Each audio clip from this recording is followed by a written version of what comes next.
دیکھیں، ایک مشہور سوال یہ کیا جاتا ہے کہ بسا اوقات ایک مسئلے کے حل کے لیے فقہا کے کئی اقوال ہوتے ہیں، تب انسان عمل کرنے کے لیے کس قول کو لے؟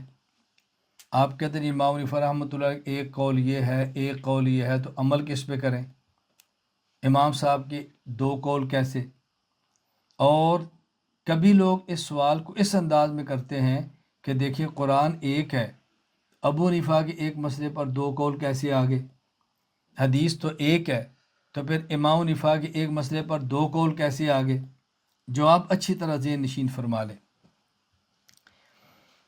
ہم کہتے ہیں کہ جس طرح قرآن کریم کی ایک آیت اور ایک آیت سے بسا اوقات دو قسم کے مسائل ثابت ہوتے ہیں۔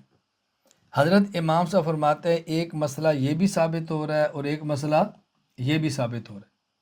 چونکہ قول دونوں ہوتے ہیں، ثابت دونوں مسائل ہو سکتے ہیں، تو امام صاحب فرماتے ہیں کہ دونوں ایسے مسئلے ثابت ہو رہے ہیں تو اس سے دو قول ثابت ہو جائیں گے۔ لیکن عمل کس پر کریں گے؟ وہ دیکھیں گے کہ امام صاحب کا یا فقہائے احناف کا فتویٰ کس پر ہے اور ترجیح کس کو دینی ہے، یا پورا مسئلہ سمجھنا کیسے ہے۔ میں اس کی ایک مثال دیتا ہوں۔ بچے کو کتنی مدت تک دودھ پلایا جائے تو بچہ اس مدت میں دودھ پیے تو دودھ پلانے والی عورت رضائی ماں بنتی ہے اور بچہ اس کا رضائی بیٹا بنتا ہے، اور اس ماں سے اس بچے کا نکاح حلال نہیں ہوتا، رضائی ماں بن گئی۔ اس کی مدت کیا ہے؟ اب امام صاحب کا ایک قول ہے 2 سال، ایک قول ہے 2.5 سال۔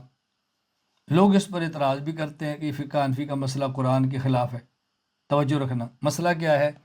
قرآن کریم میں ہے والوالدات یرضعن اولادہن حولین کاملین لمن اراد ان یتم الرضاعہ، کہ ماں کو چاہیے کہ بچے کو دودھ 2 سال تک پلائے، جو دودھ پلانے کی مدت کو مکمل کرنا چاہے۔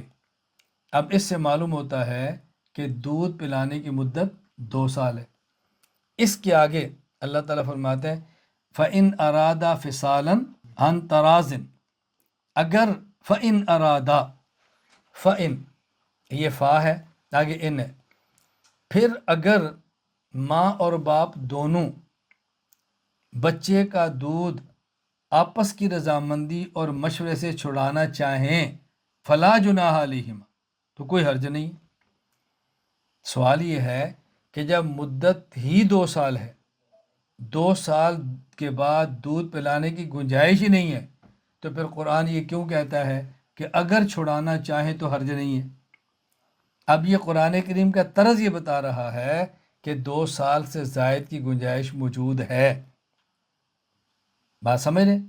ایک اچھا، دوسرا دیکھیں، قرآن کریم میں ہے وَوَصَّيْنَا الْإِنسَانَ بِوَالِدَيْهِ إِحْسَانًا حَمَلَتْهُ أُمُّهُ كُرْهًا وَوَضَعَتْهُ كُرْهًا وَحَمْلُهُ وَفِصَالُهُ 30 شهرًا، کہ ہم نے وَوَصَّيْنَا الْإِنسَانَ بِوَالِدَيْهِ، ہم نے، اللہ فرماتے ہیں کہ ہم نے حکم دیا انسان کو کہ ماں اور باپ کے ساتھ اچھا سلوک کرے۔ آگے جو ماں کی بات کی ہے وہ کیا فرمائے؟ حملت امہ کرہا، اس کی ماں بچے کو پیٹ میں رکھتی ہے اور بڑی تکلیف اٹھاتی ہے۔ ووضعتہ کرہا، پھر بچہ پیدا ہوتا ہے تو ماں بڑی تکلیف اٹھاتی ہے۔ آگے فرمایا وحملہ وفصالہ 30 شہرا، ماں کا اس بچے کو اٹھانا اور ماں کا اس بچے کو دودھ پلا کے چھڑانا، اس کی مدت ہے 30 شہرا، کتنے؟ 30 مہینے۔ اب 30 مہینے کے بنتے ہیں 2.5 سال، 30 مہینے کے بنتے ہیں 2.5 سال۔ اب اچھی طرح بات سمجھیں، ایک ہے مدت حمل کی اور ایک ہے دودھ پلا کر دودھ چھڑانے کی۔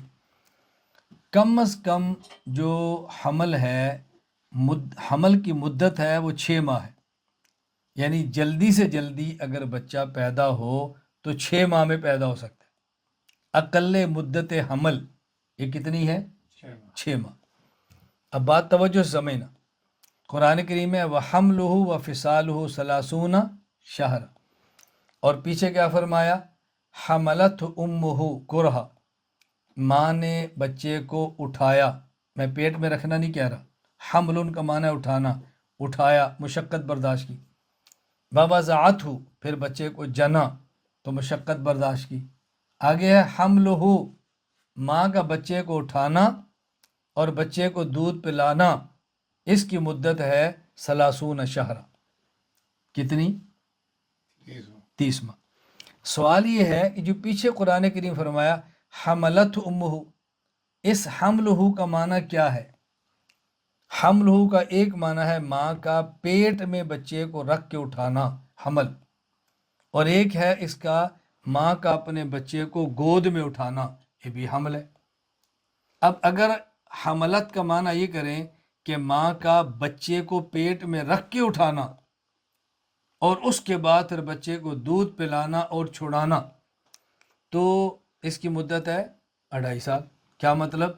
یعنی اس کا کم از کم بچے کو پیٹ میں رکھنا، اس کی مدت 6 ماہ ہے، اور گود میں رکھ کے اس بچے کو دودھ پلانا، اس کی مدت 2 سال ہے۔ تو کتنے ہو گئے؟ 2.5 سال۔ اب ٹوٹل 2.5 سال ہو گئے۔ اچھا، اور اگر اس کا معنی اور کریں، وہ حملت امہ کرہا، بچے کو ماں نے جنا اور گود میں رکھا اور اس کو دودھ پلایا، اور مدت کتنی؟ 2.5 سال۔ اب اس کا معنی کیا ہوگا کہ بچے کو گود میں رکھ کے دودھ پلانا 2.5 سال ہے، تو اس سے معلوم ہوتا ہے کہ مدت رضاعت 2.5 سال ہے۔ اگر یہ معنی کریں حمل کا کہ ماں کا پیٹ میں رکھنا، تو پھر مدت رضاعت ہے 2 سال۔ اور اگر اس کا معنی کریں ماں کا جننے کے بعد بچے کو گود میں اٹھانا، تو پھر مدت رضاعت ہے 2.5 سال۔ تب ایک معنی سے 2.5 سال ثابت ہوتی ہے اور ایک معنی سے 2 سال۔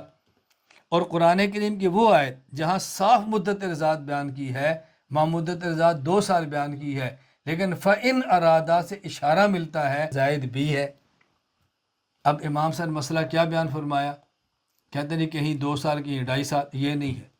امام صاحب فرماتے ہیں کہ دودھ پلانے کی مدت تو 2 سال ہی ہے، لیکن اگر کوئی عورت بچے کو 2.5 سال کی عمر سے پہلے دودھ پلا لے اور اس کی حقیقی ماں نہ ہو، وہ رضائی ماں ثابت ہو جائے گی۔ تو ایک ہے دودھ پلانے کی مدت کتنی ہے، نمبر 1، اور نمبر 2، کتنی مدت میں دودھ پلانے سے ماں کا ایسا رشتہ قائم ہو جاتا ہے کہ نکاح حرام ہو جائے۔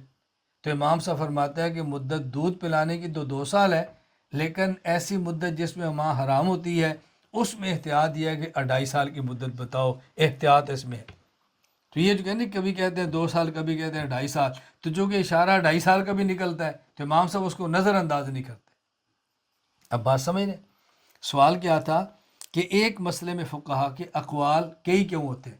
تو میں نے کہا بس اوقات نص سے اشارے 2 نکلتے ہیں، تو امام فرماتے ہیں یہ بھی ہو سکتا ہے، یہ بھی ہو سکتا ہے۔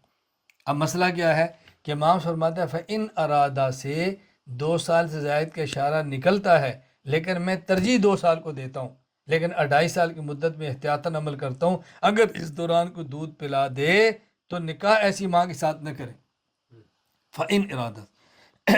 اچھا، اس کی اب مثال سمجھیں کہ جی ایک مسئلے پر 2 قول کہتے ہیں۔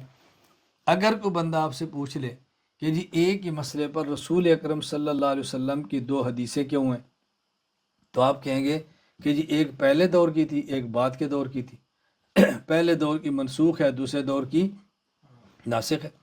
جی 2 حدیثیں کیوں ہیں؟ اس کے لیے آپ نے یہ بات فرمائی، اس کے لیے آپ نے یہ بات فرمائی، اس پر میں تفصیل سے بات کر چکا ہوں پہلے رسول حدیث میں۔ اب بات اچھی طرح ذہن نشین فرما لیں۔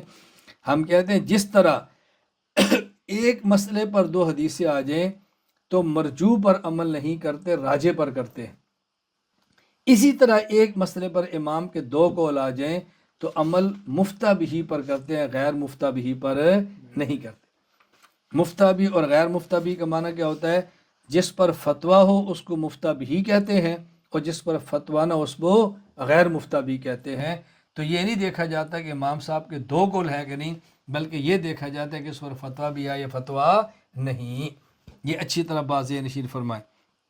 مجھے اس پر ایک مختصر سا واقعہ یاد آیا کہ رئیس المناظرین حجت اللہ فی الارض مولانا محمد امین اکاڑوی رحمہ اللہ تعالی ایک بار پیر آف جھنڈو بدیع الدین غیر مقلد تھے، ان سے مناظرے کے لیے سندھ تشریف لے گئے۔ تو حضرت فرماتے ہیں کہ میں تو پنجاب سے گیا تھا، تو میرے پاس تو کتابیں تھی نہیں، وہ پورا ٹرک کتابوں کو اٹھا کے لے آیا اور پیچھے سے ٹرک کھول دیا، تو سندھی جو عالم نہیں تھے، سادے تھے، بہت پریشان ہوئے۔ تو حضرت نے فرمایا پریشان ہونے کی ضرورت نہیں ہے، اپنے موضوع پر اس میں ایک کتاب بھی موجود نہیں ہے، آپ اس سے نہ پریشان ہو۔ میں بڑی مختصر سی بات سنا رہا ہوں۔ خیر حضرت فرماتے ہیں کہ ہماری شرائط لکھی جا رہی تھی، تو مسئلہ تھا امام کے پیچھے فاتحہ پڑھنی ہے کہ نہیں، اس پر شرائط لکھی جا رہی تھی۔ تو کہتے ہیں وہ پیرا جھنڈو نے کہا کہ دلیل میں قرآن، حدیث اور فقہا کے قول پیش کریں گے۔ تو حضرت فرمایا میں نے کہا نہیں، قرآن، حدیث اور فقہا کے مفتہ بھی قول پیش کریں گے۔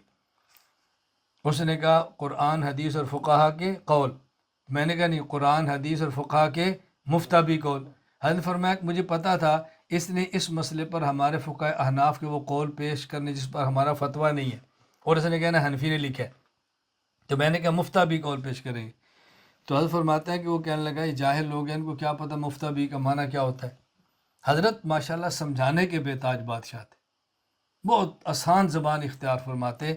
حضرت نے فرمایا کہ تم لکھ لو، سمجھا میں دیتا ہوں، تم لکھ لو میں سمجھا دیتا ہوں۔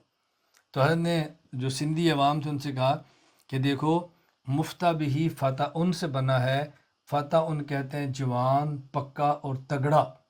میں اس کے کہتا ہوں بھائی اللہ کا قرآن پیش کرو، اللہ کے نبی کی حدیث پیش کرو، اگر امتی کا قول پیش کرنا ہے تو پکی بات پیش کرو، یہ کہتا نہیں کچی پیش کرنی ہے۔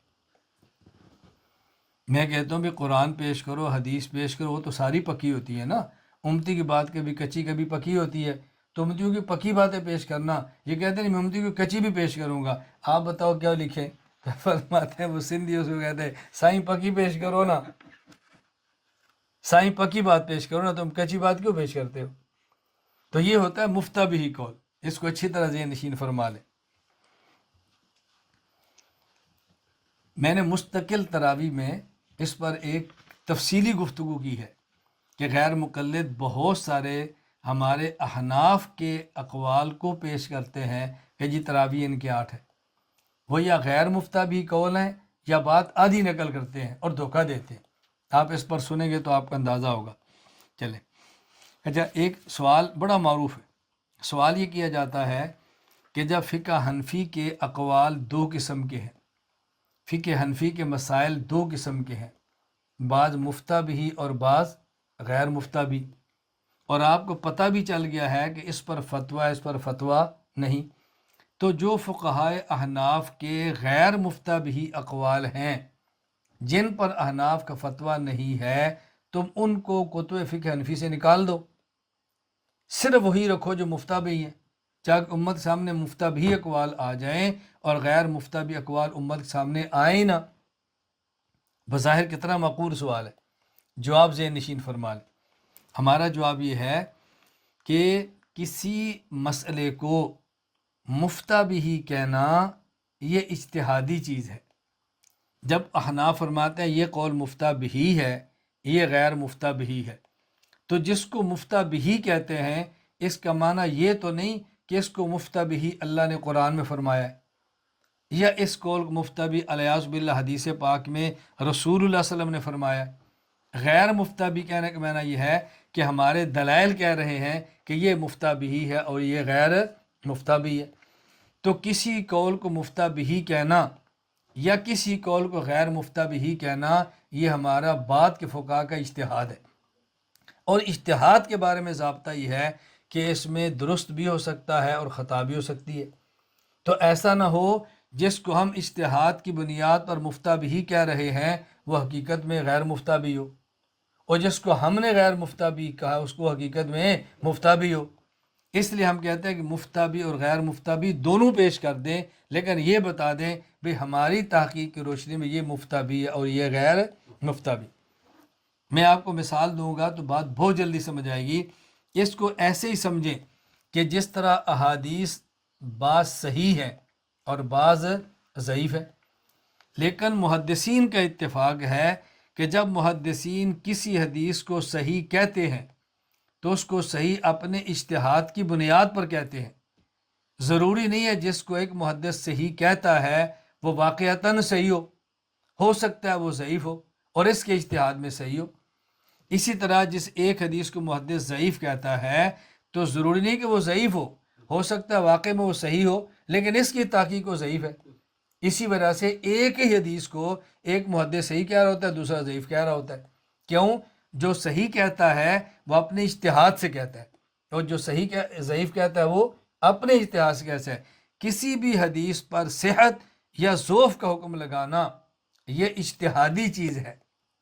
اس کو محدثین کی زبان میں کہتے ہیں کہ جس حدیث کو ایک محدث اجتہاد کی بنیاد پر صحیح کہتا ہے ہو سکتا ہے نفس الامر میں فی الواقع وہ ضعیف ہو، اور جس حدیث کو محدث اپنے اجتہاد کی بنیاد پر ضعیف کہتا ہے ہو سکتا ہے فی الواقع نفس الامر میں وہ صحیح ہو۔ اب دیکھیں، لیکن احادیث دونوں نقل ہو رہی ہے اور کہتے ہیں یہ صحیح ہے یہ ضعیف ہے۔ اب اگر کوئی منکر فقہ محدثین کو یہ مشورہ دے کہ جب حدیثیں دو قسم کی ہیں، بعض صحیح اور بعض ضعیف، تو آپ ضعیف کو کتابوں سے نکال کیوں نہیں دیتے؟ ضعیف کو ختم ہی کر دو۔